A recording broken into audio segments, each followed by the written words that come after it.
Prinsip relasional yang tidak terpisahkan antara Roh Kudus dengan firman Tuhan adalah kebenaran Alkitabiah yang harus dipegang teguh sampai kapanpun. Konsep ini menjadi dasar acuan bagi kita untuk menilai segala fenomena rohani dan pengajaran gerejawi yang terjadi dari masa ke masa.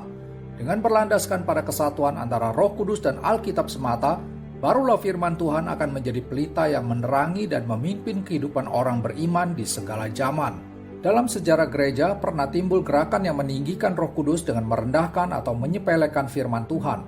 Pada zaman reformasi ada kelompok fanatik yaitu kaum Anabaptis dan spiritualis. Golongan ini percaya pada pewahyuan Allah yang bersifat langsung dari Roh Kudus kepada manusia dan itu masih berlaku terus-menerus. Dengan pemahaman seperti ini, maka mereka memandang rendah berbagai ajaran Alkitab. Mereka menertawakan orang Kristen yang masih mengikuti ajaran-ajaran Alkitab karena hal itu bagi mereka sama artinya dengan masih mengikuti huruf mati dan yang mematikan. Bagi kelompok Anabaptis dan spiritualis ini, ajaran-ajaran Alkitab itu bersifat kekanak-kanakan dan tidak berharga. Berdasarkan keyakinan teologis adanya pertautan tidak terceraikan antara firman Tuhan dengan Roh Kudus, sudah bisa dievaluasi bahwa pandangan kaum Anabaptis dan spiritualis tersebut jelas-jelas bertentangan dengan kebenaran Alkitab.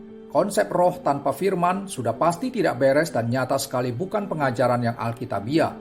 Nampak sangat tidak masuk akal bahwa Roh Kudus yang sudah berkarya begitu rupa dalam memberikan inspirasi kepada para penulis Alkitab selama kurun waktu 1500 tahun tetapi pada akhirnya membuang Alkitab. Lalu tiba-tiba sekarang ini Roh Kudus langsung menyampaikan kebenarannya secara personal kepada manusia tanpa melalui Alkitab lagi. Mungkinkah Roh Kudus meninggalkan Alkitab dan tidak memakainya lagi untuk berkomunikasi dengan manusia? Berkaitan dengan hilangnya persatuan antara roh dengan firman, tepat sekali pendapat seorang teolog bernama John Stott yang mengatakan bahwa roh yang terpisah dari firman Tuhan itu bukan Roh Kudus, melainkan roh yang asing, roh yang tidak dikenali oleh firman Tuhan. Dari pelajaran sejarah yang terjadi di masa reformasi itu, kita yang hidup pada zaman ini juga harus terus waspada dan bersikap kritis terhadap segala klaim yang mengatasnamakan Roh Kudus. Sekarang ini banyak sekali hamba-hamba Tuhan yang berkhotbah bahwa Roh Kudus berbicara kepada dirinya. Roh Allah memberikan visi rohani melalui penglihatan dan mimpi. Roh Suci mendorong dia untuk menyampaikan nubuatan ilahi dan aneka ragam klaim religius lainnya yang senada dengan itu. Mari kita bersikap hati-hati terhadap perilaku yang memeteraikan diri dengan stempel otoritas ilahi seperti itu. Tindakan seseorang mengatasnamakan Roh Kudus adalah sama dengan sedang memakai otoritas Allah dalam menyampaikan berita yang dikhotbahkan. Jika isi pengajaran yang dikhotbahkan tidak sejalan dengan Alkitab, apakah itu bersumber dari Roh Kudus? Bila benar-benar dari Roh Kudus, apakah mungkin penyampaian firman Tuhan bisa menyimpang dari Alkitab? Kiranya kita bisa menjadi orang Kristen yang dipenuhi hikmat Alkitabiah supaya tidak membiarkan diri kita termanipulasi, tidak memberi diri untuk terbius dan selanjutnya dihanyutkan oleh dahsyatnya bombardir pemakaian bahasa berkewibawaan ilahi tersebut. Semoga kita dapat terus berjaga-jaga dengan bertekun dalam pengajaran Alkitab yang benar sehingga membuat kita senantiasa sadar terhadap bahaya laten roh tanpa firman, yang identitasnya tidak lain adalah roh asing dan sama sekali bukan Roh Kudus.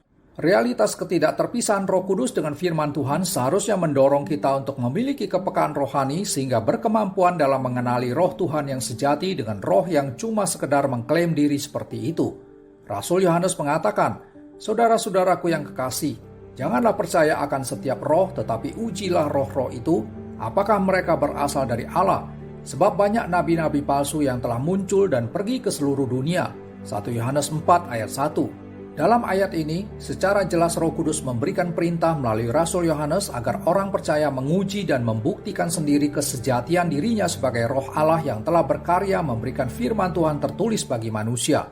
Itu berarti dasar untuk menguji roh tidak lain adalah kebenaran firman Tuhan dalam Alkitab.